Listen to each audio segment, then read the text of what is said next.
Welcome to the Miami Heat Beat podcast. I'm your host, Giancarlo Navas, and with me today, on the bottom left-hand side, if you're watching on twitch.tv/MIAHeatBeat, or you're a part of our YouTube audience, is our producer and co-founder, Brian Goins. What's up, SIMP? What'd you say? What's up, SIMP? Oh, simp. Listen, we are getting it in before Twitch starts banning the word simp. As you can see on the screen, my name is Edelgard Simp. If you don't know who Edelgard is, Google her. She's a revolutionary that will free us from the clutches of the Church of Foldland. On the left-hand side, you can see our trash tweeter, Jack Alfonso. Howdy. Chat's asking if that's Max Struss in the corner. No, that's actually Tom Haberstroh. Tom Haberstroh has gained a little weight. He's doing a very kind thing by coming on our show. Thank you, Tom, for coming on. No problem. I'm better than you, and I know it. And that's because I know what stats are. It's such a visual gag because Tom Haberstroh's been on our show. Okay, we won't say mean things about Tom, but you look. I'll just say like mean things about Tom because he doesn't follow me on Twitter. What are you drinking? Wait, what are you drinking, Jack? It's white wine. It's red wine. Red wine. Black wine. It's black wine. I can't see. We're blind. On the bottom of the screen, you can see our 2K coach, Franky. What it do, guys? So we are here. We have this meeting of the minds. We have this gathering today to talk a couple things. We never really got to get into the first preseason game and kind of break it down. We did our post-game stream, Hangover time. You can check that out after every Miami Heat game on Twitch and on YouTube. So check out our YouTube channel as well. And if you're part of our YouTube audience, give us a little subscribe. Also, if you're on Twitch, give us a subscribe, give us a sub, send us some love, send us some bits. Let's build community. But for real, like if you are part of our YouTube audience, we really need that subscription. That really helps our numbers a lot, and we want to do this more full time. So any little bit helps, and we really appreciate your support through the season and these last 8 years. So thank you guys very much for all that. And if you can help us leave a review on iTunes, all that good stuff, blah blah blah. Thank you to Blue Wire. You guys are awesome. Our network. So you can catch our Hangover time show after every Heat game. Alf954, aka Alphonse Sydney, Heat Twitter president, is hosting. Shout out to Clutch Adams in the chat. We really appreciate you coming in.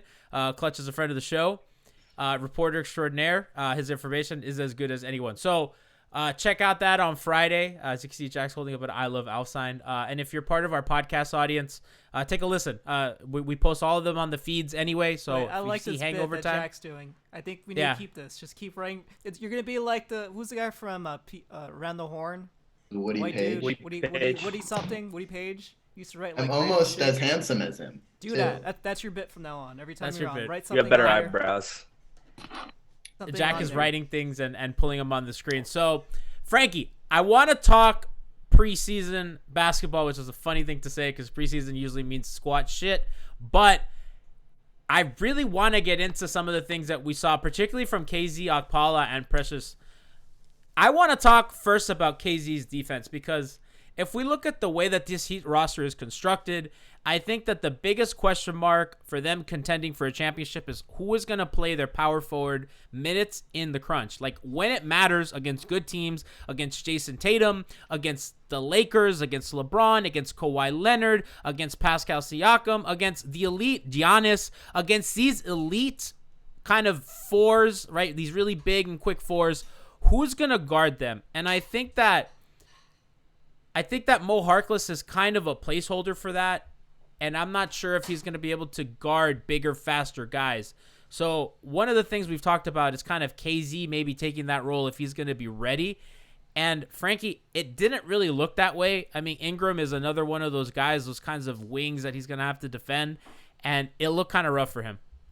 Yeah, he kind of looked timid, I would say, on both ends, especially offensively. But defensively, he had in the preseason, he's got Brandon Ingram and Zion Williamson.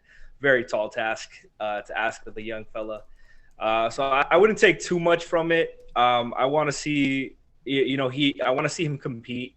Him getting dunked on, it doesn't mean anything towards his defense. It's all about, getting better. How long has he gone without playing an actual game at this point? It's forever, like 10 months. So you got to give him a little bit of slack. They say he looks great in practice. He practiced well in the bubble. So that you take with that, and we work from there. You want to see him gain some confidence. There was no summer league, no G League. He's got. This is his first real game speed. You got to give him a break. I think that there was one possession. Remember when Ingram totally dunked on him and destroyed him? That was a possession where he's doing everything right in the pick and roll, but he just kind of stops. He's going under that. He's ducking under that screen. And when Ingram turns the corner, he doesn't really step up. He just kind of stays in no man's land. And I think that that's one of the things that's hardest for young players. When you're in that position, do I step up? Do I park myself? Am I scared of the pull up? Is he going to go to the rim? And I think kind of that action a little bit off screens is it's gonna be hard with Jack holding up towards the screen. You don't have to acknowledge it. Just keep I going. know, I'm but talking in the chat. it's just funny. It's just funny. It's gonna be hard. I said thanks for the bits. I know. I saw. This is what we go. Alf used some weird robot bit thing, and I'm confused. Why is there? I'm really proud of Alf. What is this Alf's thing here. next to him? Is that a poop? Alf's here on Discord. Alf's here on. It looks like a on Twitch. Listen, Alf's 50 years old, and Alf learning technology, or he's Twitter president, and Alf learning technology is a big thing. Jack, I know that you are part of the KZ Okapal #FreeKZ movement. I don't know how you felt about him. I think that there were bright spots. I think that there weren't. I think that he's clearly not where I thought he'd be. And again, this is just one preseason game, and Brandon Ingram's an elite scorer. So I feel like it's a little unfair to look at him this way, but I also think that there are a couple things to kind of keep a closer eye on game 2 against Toronto. Yeah, it was preseason, the first game of preseason. He's definitely not going to be ready immediately. What you hope is that by the playoffs, he's kind of in rhythm and in tune with the rest of the defense. But I see some of the chat talking about Harden. We've talked about Harden almost every episode for the past couple million weeks. times. So I'm not going to talk about Harden, but I do think with those recent Spoelstra quotes about wanting to win now for Jimmy, whether it's for a star or whether it's for some other piece, I do think this is a team that looks like a pre-deadline trade team. You know what I mean? I agree with you. That's last year they made a trade and it launched them into the finals. They gave up young assets. In a kind of controversial move, they gave up young assets for older guys who cemented their defensive rotation, and it took them to the finals. I see that happening again this year if an opportunity presents itself. And that's why I specifically kind of started with Harkless, because I really think he's a good placeholder for the regular season. And I want to get into some of the other vets that played yesterday, but I think, and we're going to talk a lot about Jay Crowder this year, because it's not only his ability to guard up a position and play a little bigger than he is, it's the gun happiness of shooting the three. And I think we saw in that first game, Eric Spoelstra, the message is clear to Mo Harkless: if you're open, you shoot it, right? And I thought that was encouraging, that it wasn't just corner stuff. Harkless had a couple from the corner. He had another 3 from the wing. I think that the more he's going to take, the better it's going to be for this offense, because he's going to be open, because teams aren't going to guard him like a shooter. What are you laughing at, Brian? Al says for 500 bits, he'll show you his cargo shorts. Look at that. Okay, well, we'll make a sub goal too. Yeah, well, we're gonna do. Listen, if you're not gonna tune in on Friday for the Hangover postgame show, Hangover time postgame show, you're missing out, because it's gonna be really, really fun. That's also gonna be on YouTube, by the way. So if you're part of the YouTube audience, we're trying to kind of get people over to Twitch. So we're gonna kind of alternate postgame shows, one on YouTube, one on Twitch, to kind of get y'all over under the Twitch umbrella. What happened, Jack? Alf makes an interesting point in the chat. He says Spain pick and roll. And to that, I would just you're say in drop Spain. scheme. You're in Spain. Drop scheme. Yeah. Okay. What about that? Thing to think about. Food for thought. Yeah. Okay. Well, Pistol action. if we want to Get him at talk the drop, elbow? if we actually want to talk drop scheme, I thought Franky that was kind of interesting to me how even though they started Bam at center, they were dropping. I'm not too surprised. That's probably going to be what they go to for the season, and then towards end of games, certain situations they'll use that switch system a lot more.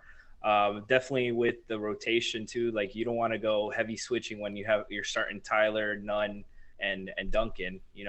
And one more thing about KZ, I do want to see him more involved next game. Because I don't think he had a rebound. He didn't have an assist. He took he hit the 1-3, but he didn't do anything else. Like that's that. I need him aggressive. I'd rather him be aggressive and make mistakes than just shy away from playing and not do anything. He needs to do more than that one dribble move. Like kind of to kind of piggyback off your point. Like he needs to do more than one dribble pass, one dribble shoot. Like he needs to show the ball skill. And he has that in his game. He can make plays off the dribble. He can slash. He can attack a closeout. He might even he can be that big man to slip a screen and make a play of 4-on-3. He can handle a little bit, and he's vision. I want to see that in his game, and I'm sure the coaches do too. Want to see him make aggressive mistakes. Like with him, he's also in the weird situation where he's not like guaranteed playing time, right? Like he comes in and I think that maybe he might be scared. Well, if I'm showing off my ball skills and I'm turning it over and I'm dribbling into traffic and I'm dribbling into help, I might not get minutes, right? So I think maybe he might be playing a little more conservative. And if you look at Mo Harkless is playing like a vet that knows, like, I'm gonna play regardless. Like no matter what happens here, like y'all need me, so I'm gonna let it fly, right? And I think KZ kind of played like a guy that doesn't want to mess up, which is not a good place for a young player to be, which is why you tend to see like, younger teams only add a few vets and kind of give them run because you really want them kind of room to make mistakes. Yeah. And it's been the Heat's reputation since the Riley days where they don't like young guys because they don't know their role. They're too timid. They make too many mistakes. And it's why it's hard to judge young guys like that. But I want to see. I'm sure Spo's the kind of coach who's like, go ahead, make your mistakes. I don't care. Do what you need to do. We want to see the talent. He tries to instill the confidence, and you've seen that really heavily ever since I would say probably since LeBron's left, when they've had more young fellas. And they've had to play more young guys and undrafted guys like Tyler and James Ennis, going back to those legendary days. So a couple things before we move off KZ. One, by the way, shout out to Tiff for following us. Tiffany, you can find her on our post-game streams as well. She's incredible. Tiffany Meeks. So she says maybe KZ doesn't have as much in his bag as we think he does. It's possible. That's a fair point. I mean, we have really romanticized this kid like we're getting to justice levels of romanticization of his game. I think we saw stuff in the Sacramento game, and I think you get infatuated with kind of the size, the length, just the kind of body type that guy has, just so prototypically good in the NBA. Like that's the one thing. You just kind of look at the kind of the physical gifts, and you're just like that's something that I really like. I just have really high expectations for it. Somebody else said if you would trade KZ for Jay Rich in a damn second. Oh, absolutely. Easily. How good would Josh be on this team? Josh would be a perfect fit. He'd be great. I said on Twitter like a couple weeks ago, if KZ gives us what Derek Jones gave us this year, that's a win. That's a win. Yeah. And I think he has more upside in terms of like an offensive player than Derek. I think Derek KZ can dribble more than once. I think Derek had a lot of limitations as a defender too. I think he was a little overrated defensively because I just think like his weight made it difficult. And I'll never forget at the end of the Clipper and the Laker game, they have him kind of boxing out during a free throw rebound, and he's just getting pushed out the way. by like Kawhi, by the guys he's guarding. And it's not his fault. Like, he just doesn't have that body type. So I think with KZ, you look at a guy that is getting stronger, is still young. So enough with KZ. I just really wanted to get into that because I really do think that if they're going to really reach another gear, they're going to need somebody to step up other than the guys that we already think are going to step up. And I think KZ was kind of our first choice. Kind of going back to what we were talking about drop, Franky, like I agree with you. I think they're going to switch a little more later in the season, but I thought the starting of one big was interesting, especially for preseason game 1. Yeah, I mean, I think it took all of us off guard.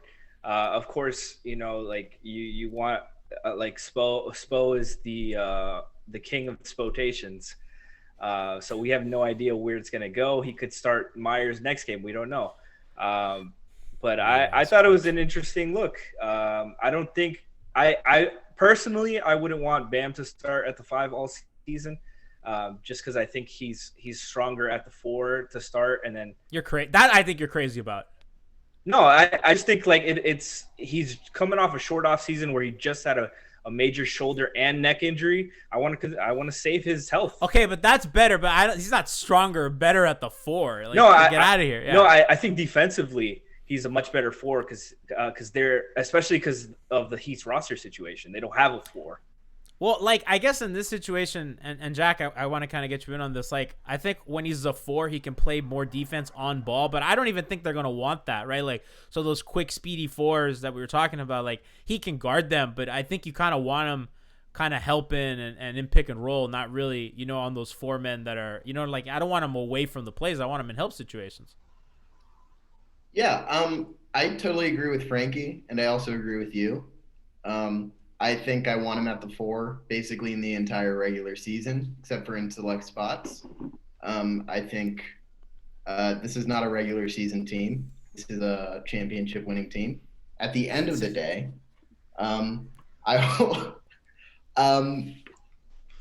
he's the center. Like, at the end of the day, he's the center, but the flexibility is part and parcel of what he gives you. So, like, when the games matter, when things are important, when the playoffs start, and when games matter, and at the end of games, it's going to be Bam at the 5 for every important moment this season. Absolutely. And yeah. I'm listening to Low, and I'm listening to like all these national pods, and they talk about, well, the Miami's for sure going to start Bam at center because they've really committed to that.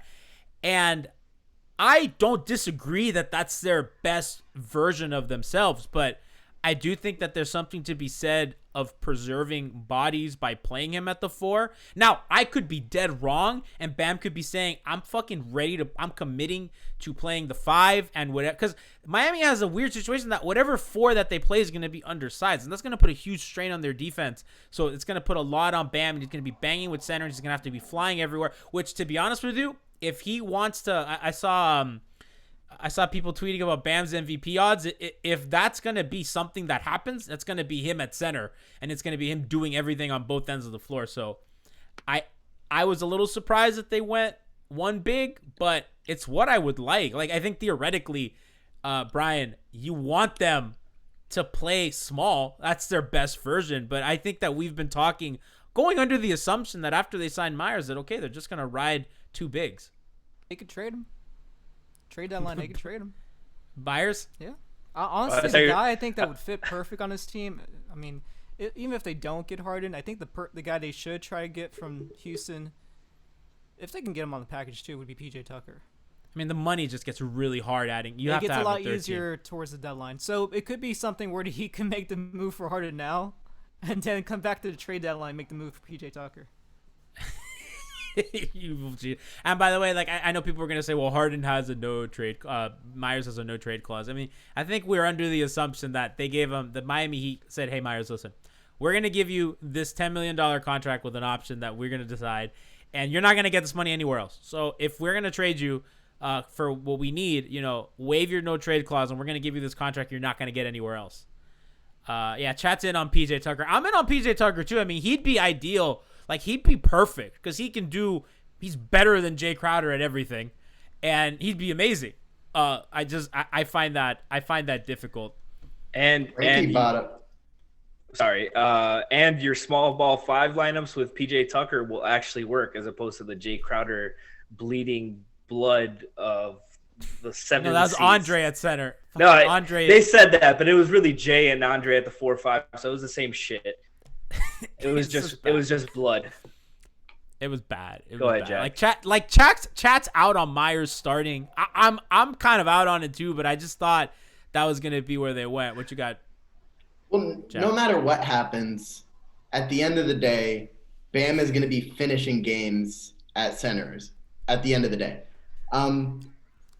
But Frankie brought up Noah Vonleh, who just got wavered the other day. He got released.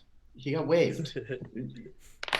Really? Are you going to lecture me on little semantic typos? What too many glasses of wine? Okay, he got waived.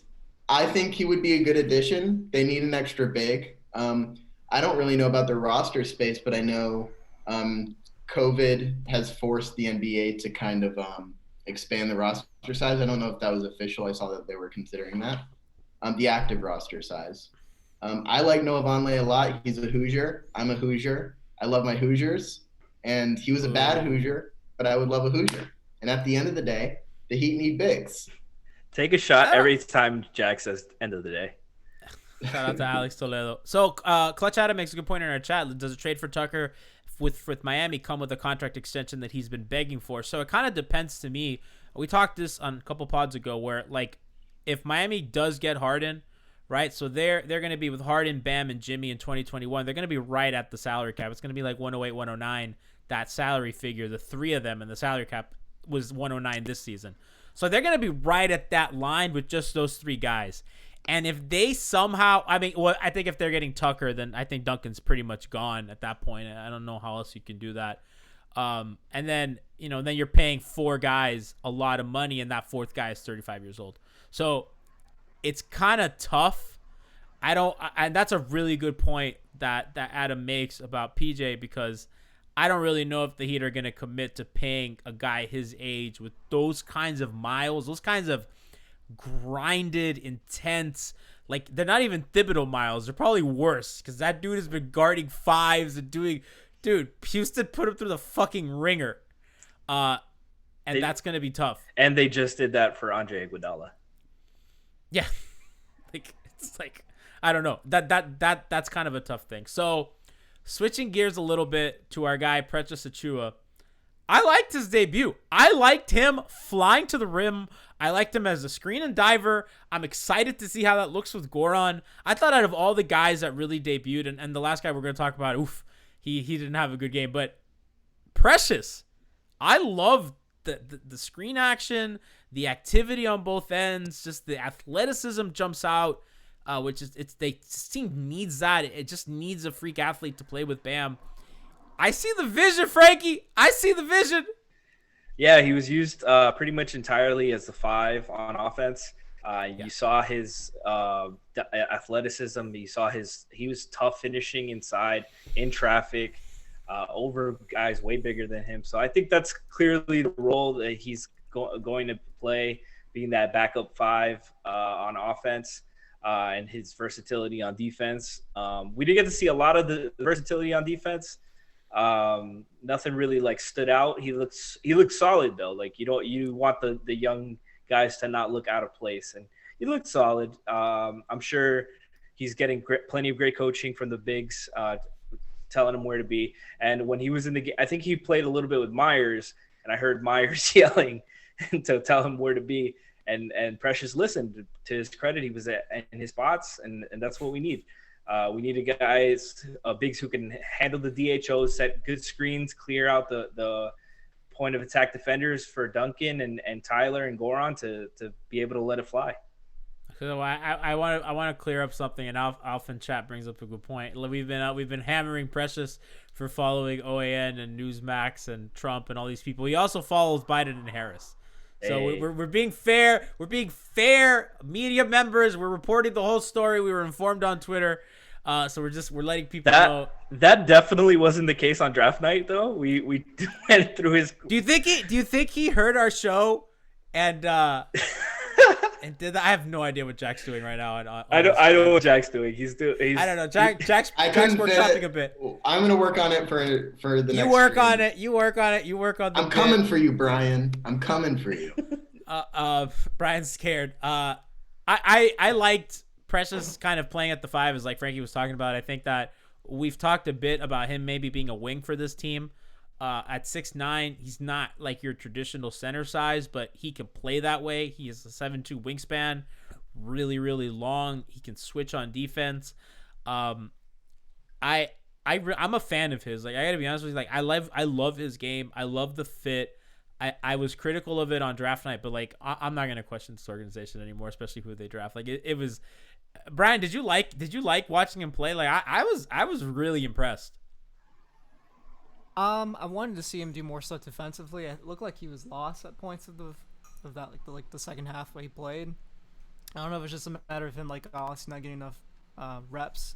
Probably haven't really done much 5-on-5 work until this past week. So if you gotta imagine like he really hasn't been on the court doing 5-on-5 for how many months until just this past week. So I mean it's gonna be a while before we actually see him probably make the rotation. I don't think he's going to start the season off the bench. I think he's going to have to earn his minutes just through practices and stuff. We're probably going to see a lot of KZ minutes to start off the season, and they'll probably ease him in the rest of the way. It sucks that they're not going to have a G League this year. It's so hard, man. That's going to suck. I mean, they're having a G League, but it's not a traditional G League. And the Heat said they're not going to be in it. I can actually say, but I did find out why that they're not going to have a G. Well, they're not doing C-Falls this year, and there's a good reason. I just can't say. Okay. Sources. I didn't know that. I learned this today from there we sources. Go. Oh, exposed. Exposed. Brian's I draft don't know night how takes. visible that is.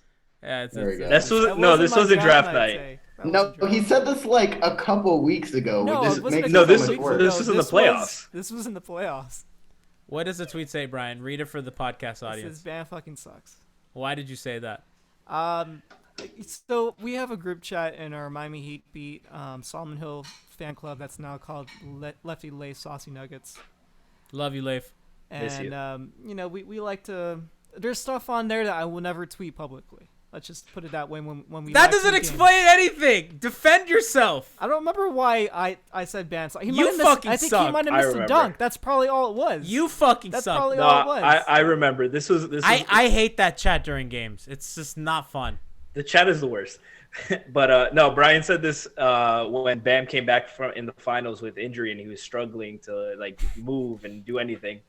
And he torched the Lakers in the second half. Was that when it was? That's when it was. You're the worst. I fucking hate you. You're the worst, Brian. You suck. Because Brass gave you shit for tweeting that. He's like, bro, he's playing with a bad shoulder and a bad neck. He can't even turn his head. Brian's the most emotional fan. Like, Brian's just like not a very happy guy in general, especially during games. Well, in my defense, he did kind of fucking suck. Yeah, he turned it up in the second half. You're an asshole. I hate you. I don't think it was that game. I think it was the game before. 2 games before. The 2 games before Jimmy. I don't think it was game 6 either. It was before that. I think it was game 3 actually. Whenever he came back, like game 3 or game 4. I think it was 4 actually. 4. Yeah, I think so. Okay, so the last guy I really want to talk about in preseason, who really We're not going to talk about the COVID article. We are going to talk about the COVID article, but I want article. So how are we going to talk about it? Jack and I read the article. I read it. Giancarlo made me do homework for this episode, and then nobody else did their homework. Well, we're going to talk about what happened because I heard there's a quote from what's his name, the guy from the Pacers, that apparently he's not going to get Miles the vaccine. Turner. Miles Turner. Yeah, hold on, wait. Spoiler alert. We're going to get to the vaccine article in a second. I want to talk about how Avery Bradley fucking sucks. Like, quietly, Avery Bradley was as bad as Max Struss, like, that preseason game. We shit on Max Struss this entire post-game show here, and in reality, the really bad one was Avery Bradley. My goodness gracious. Max Struss fucking sucks. Max Struss was bad, but Avery Bradley was worse, and that surprised me. I mean, let's also remember that Avery Bradley has not played a competitive basketball game in 9 whole months because he didn't go to the bubble. He opted out of the bubble, and I think he might have even been hurt before the bubble. No, the reason he didn't play in the bubble is because he had there was someone in his family that was that could have. I mean, obviously the bubble was probably the best place to be at the time, but there was somebody in his family that could have. like they either immunocompromised that or risk? something like that. Yeah, so he opted not to play, and he hadn't played since March, as chat pointed out. 9 months without playing basketball. The time it takes for a baby to form life. It's a long time.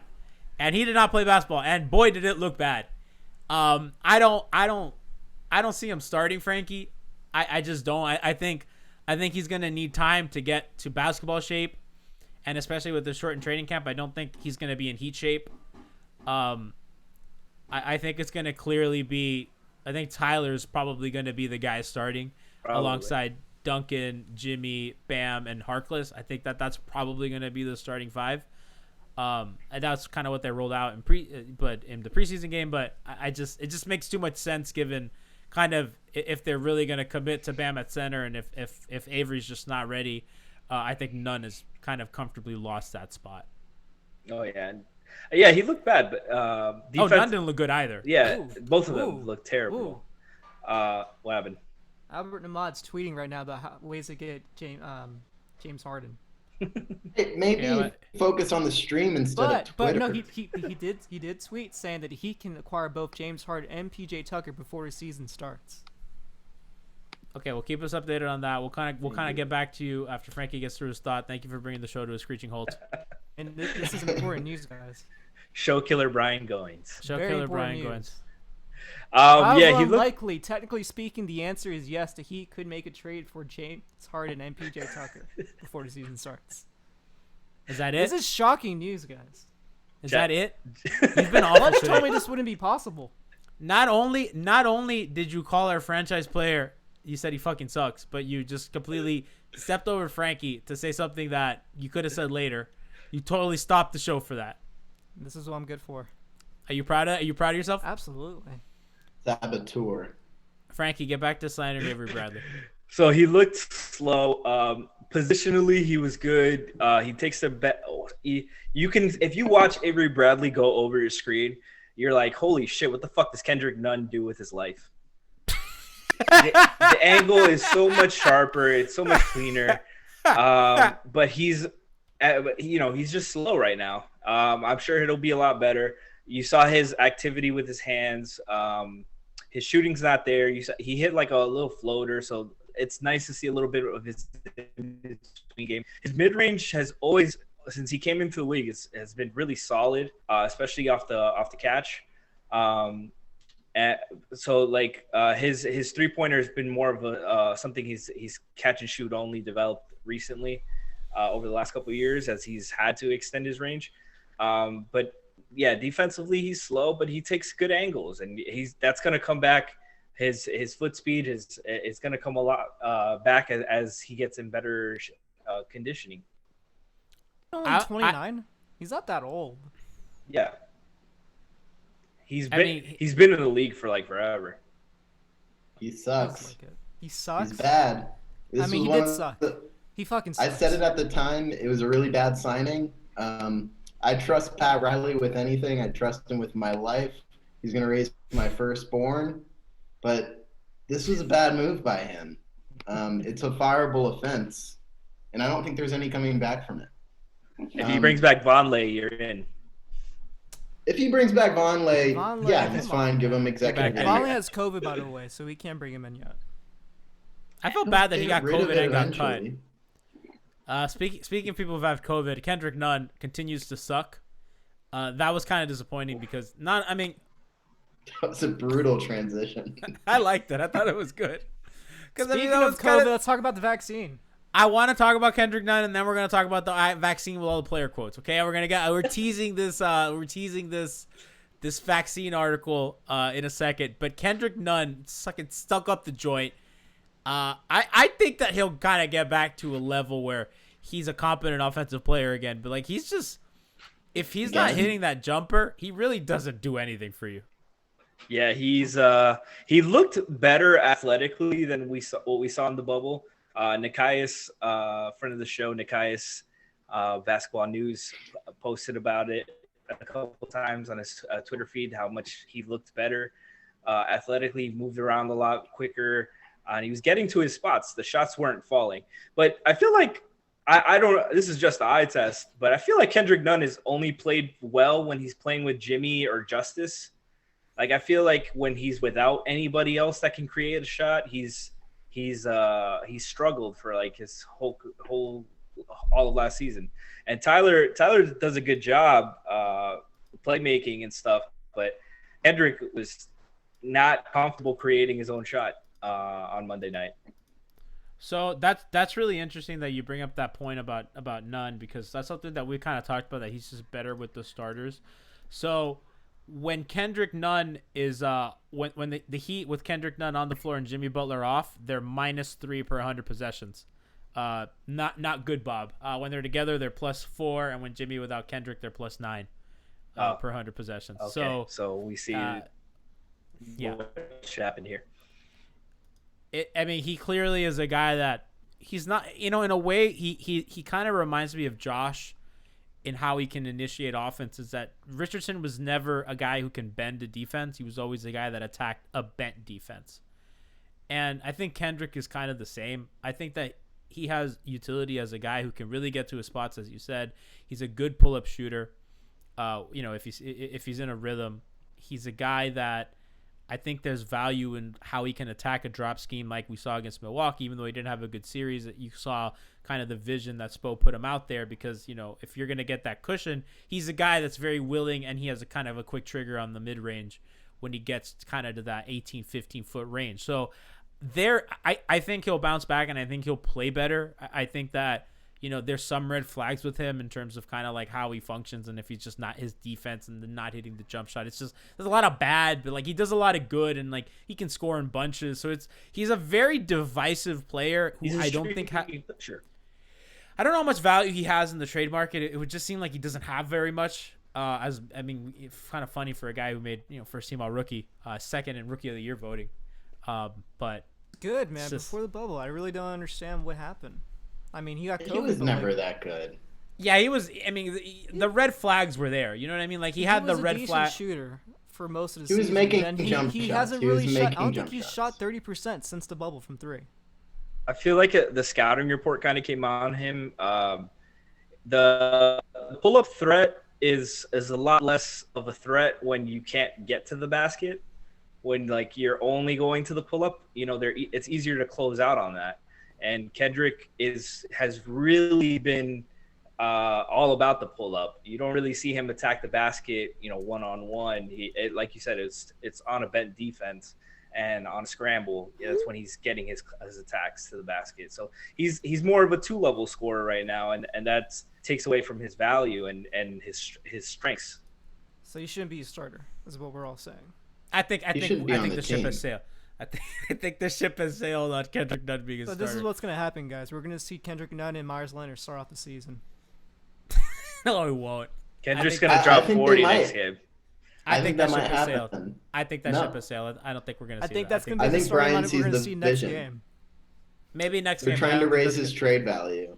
That's not going to start against Orlando. He's going to play off the bench, and he'll probably play some with Goran, which is going to get tricky because him and Goran together, that's a combination that I really fear about their survivability on defense. Because they're the two guys that you kind of worry about is most in pick and roll. So when Kendrick and Goran were on the floor together, they were minus almost 6, and they had a defensive rating of 116. Now, I'm not going to say that they won't learn to play together, and they didn't play a lot together. It's only about 500 minutes. Yeah. The team was a lot better with Goran on and Kendrick off. They're +7, and when Kendrick is on and Goran off, they're +4. So both positives, but they're just much better with Goran. So I think what makes sense is kind of moving off Kendrick at some point in the season. I just don't really see the fit on the team. However, getting value for him is going to be tough, especially in a league that everyone has guards.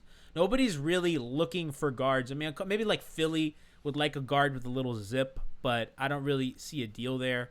Miami would like a 4, like even if it's just a backup 4 who's a little bigger. I don't know if Kendrick Nunn can get you that. It's going to be tough. I think Kendrick Nunn with Tyler Hero can get you James Harden. that is the dream. All right, so much anticipated. We're gonna talk about this COVID article. USA Today kind of, yeah, Jack is right. Where our homework is paying off. Jack is this person in the back of the class saying, "Teacher, you forgot to collect the homework." On him. Please don't pick on me. Yeah, Brian and Frankie didn't read because they have no guts. I'll copy whatever you say. Hey, when we started, I was totally reading it. That's my. You're the person that does his homework in the middle of class before they have to turn it in. I'm doing it in homeroom all the time. This fucking guy. Shout out to Alex Toledo, our professional screw up. You can hear him on 5 on the Floor. He kind of sent me the article and told us to that we should talk about it because it was really interesting. Oh, it's his fault?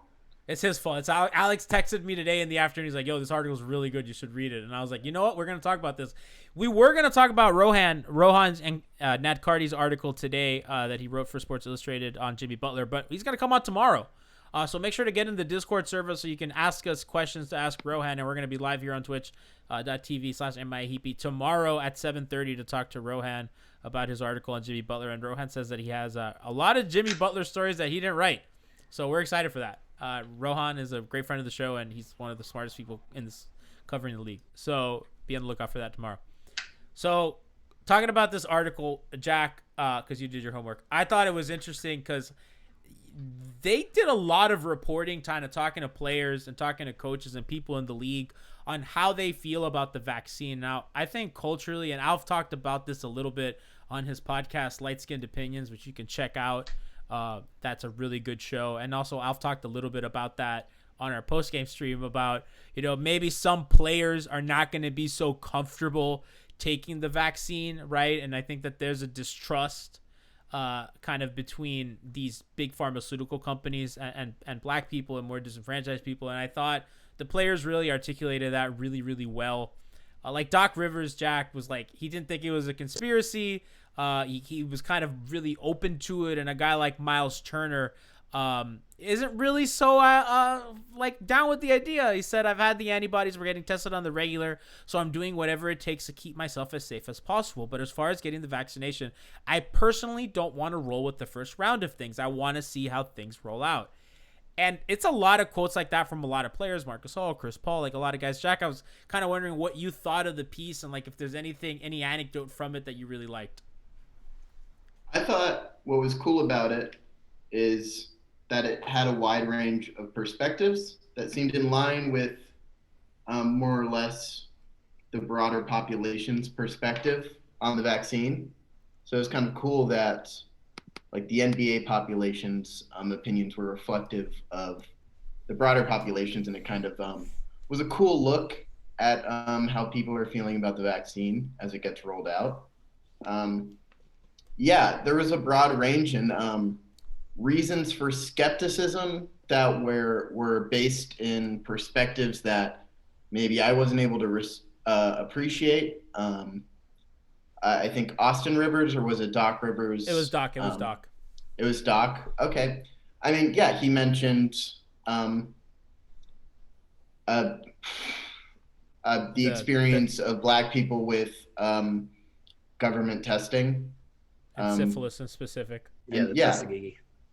Yeah, the Tuskegee experiments. Were you scared of pronouncing Tuskegee? Because I was too. I have never heard that. Yeah, I'm also halfway through. It's like 2 a.m. for me, so I'm pretty drunk right now. Jack is in Spain, by the way. So the quote that Jack's referring to, the Doc Rivers, is, "Let's be honest, I understand the suspicion as well, especially being a black man." And how do you say it, Frankie? Tuskegee Institute, Rivers said, we don't forget stuff like that. From 1932 to 1972, a government-backed syphilis study took place in Macon County, Alabama, where black men were told that they were receiving free medical care. In reality, they were denied treatment for syphilis. There's, everything can be seen through prisms of race and how kind of the ruling class and how white people have really disenfranchised black people in every kind of capacity, not just economically or not just with mass incarceration, but even, as we see like in the medical industry with medication. Derek Favor says, "I'm a guy that doesn't really take any vaccines. I try to stay away from a lot of medicine, but I don't really have an answer for this one right now. It's a big thing going on with the news and obviously with the COVID situation. I don't want to say anything out of line, but for me personally, I'm a person that stays away from that kind of stuff." And I think that there's a lot of people that justifiably are scared, don't trust these powers, and don't trust the government. Whether I, as a white Hispanic, have a different experience with it or not, I do think that, Jack, I think we talked a little bit about this in our group chat, that we kind of felt that maybe players might be kind of like almost like spokespeople for the vaccine, like that they would be taking it on like we kind of black mirrored this, right? Talked it through that we thought that maybe some guys like LeBron or whatever would be kind of spokespersons for this, because it's such a, the NBA kind of has like that whole progressive league aura and everything, and I thought this article was kind of interesting to dispel some of that. Yeah, I mean, they're allowing people to be pretty free with their opinions, which is cool. I think what's so great about the NBA, what so many people love about the NBA is that, for better or worse, almost purely for better, NBA players speak their minds more freely than any other kind of athlete in the league. Like, NFL players don't get this kind of platform to talk about issues that stretch so far beyond the sport. And because they had this very public, the NBA and the story of COVID is so closely intertwined. I mean, Rudy Gobert is the story that when it came out was when America realized that COVID was serious, because the NBA shut down. So, he was in a lot of ways America patient zero. He was. I remember exactly where I was when I learned that he had COVID and that the NBA was shutting down, and what the feeling in the room was then. And then with the bubble, you can't tell the story of COVID in America without the NBA. So it only makes sense that we kind of get their feelings on it. Nobody in the article was like an anti-vaxxer. I guess somebody was. I don't remember. Derek Favors, yeah. Was it Derek Favors? Derek Favors kind of said, I don't fuck with that vaccine. I don't believe in medicine stuff, which is fine. Yeah. Michael Jr. too. We know Michael Porter Jr., man. Let me tell you. Woof. Wait, who else? Was it Terrence Jones too? Right? No, Terrence Davis. Redacted Terrence Davis. Yeah. But, I thought there was a lot of pretty well thought out perspectives. I thought Rick Carlisle's perspective was pretty sober and even headed about the question of whether you should require it, whether it makes sense to require it, and then comparing it to the flu vaccine and the CBA's position on the flu vaccine, where it's highly recommended but not required. So, James Jones said that the Suns aren't going to mandate it, but they're going to leave it up to the Players Association and league to decide that. Yeah, and Chris Paul said the Players Union hasn't decided anything. They're all researching it, really. I thought Marcus Solsberg and Mike Malone had similar perspectives about the ethical decision in this regards of whether they should be prioritized over healthcare workers and other workers that would probably be more beneficial to the public. I loved Mike Malone's quote. Me and Giancarlo were talking about that right before the stream started. I thought Mike Malone's comment was so funny because he said, well, I don't really want to be skipping the line in terms of PCR COVID testing. And it was weird because it's like, that's totally what you did during the bubble.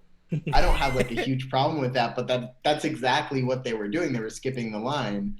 Like in Florida specifically, there were stories about this that like, I don't know, they kind of helped create kind of a bottleneck a little bit with testing. A lot of the PCR testing was going to NBA players every day instead of people who don't play for the NBA, which, I don't have a strong opinion on. But when you say something like that, if you're Mike Malone, you kind of it sounded really innocent and like, oh, I don't want to take up testing, but like that's exactly what happened. Shout out to KT4177. Thanks for the Prime sub. We really appreciate that. If you guys Prime sub, we want to think of some. We want to think of some creative things to kind of give to people who sub. I mean, we're gonna work on emotes soon too. By the way, I know there's a weird transition from COVID talk, But like, if you guys have any ideas for some emotes, shoot us a tweet at MIAHeatbeat on Twitter. We'd love to hear your suggestions. We're gonna commission some artists. We have a lot kind of in the works for that. To kind of close out this conversation on the vaccines and everything, like I think all of us are pretty pro-vaccine. I think I'll inject it in my fucking eye if I have to. I miss society. I've been very COVID safe. I've been staying home waiting for the vaccine to come out. So yeah, as much as I know that it's been rushed, I've been reading a lot about the science behind it. Personally, I feel pretty comfortable about taking it. Like, again, we're not scientists. Like, I've talked to, like, my friends who are, like, biochemists and doctors or whatever. Like, it's not for us to say one way or the other. I think that we're pretty pro-vaccine. I guess it was kind of to say, kind of, despite the article showing a lot of skepticism and NBA players showing skepticism. Even Monty Williams is surprised. And, like, again, like, these are people with leadership position. Like, you know, especially black coaches who are so respected in the league by the players, especially a guy like Monty fucking Williams, who everybody loves, like one of the nicest guys in the league, is like kind of like showing some skepticism. Doc kind of talking to skepticism. These are dudes that are respected, you know, and I thought that was interesting, and I'll stop you. I mean, it's not just. I mean, it wasn't just like. I thought what was interesting was because of it's outside of my perspective. Like Doc Rivers, the statement that Doc Rivers had about the history of black people and their relationship to the government, and specifically with pharmaceutical testing. I thought that was very interesting.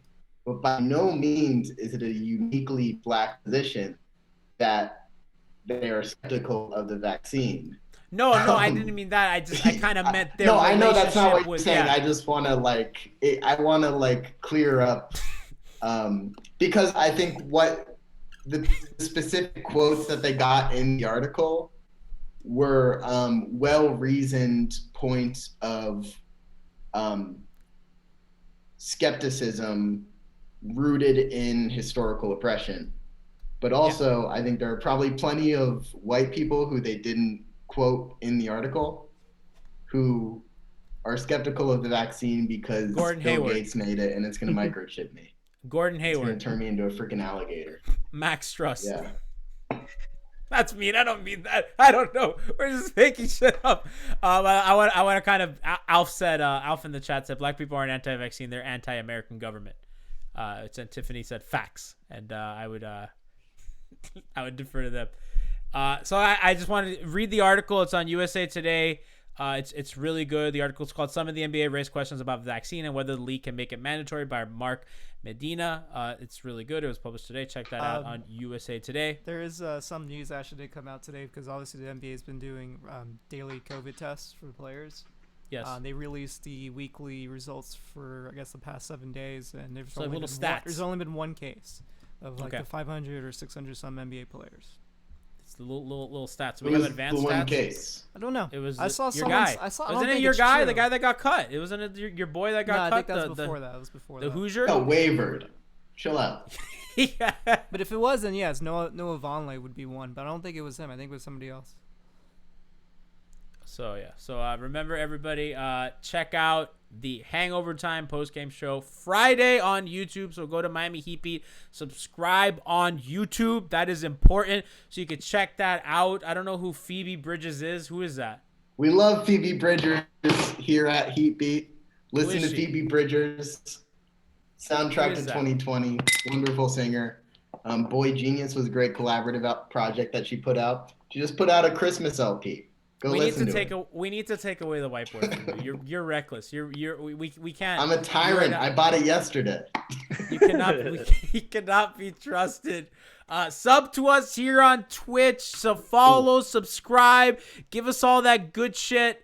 Follow us on Twitter at MIAHeatbeat. Frankie, you want to say something before we get on our way out? Yeah, guys. Important news.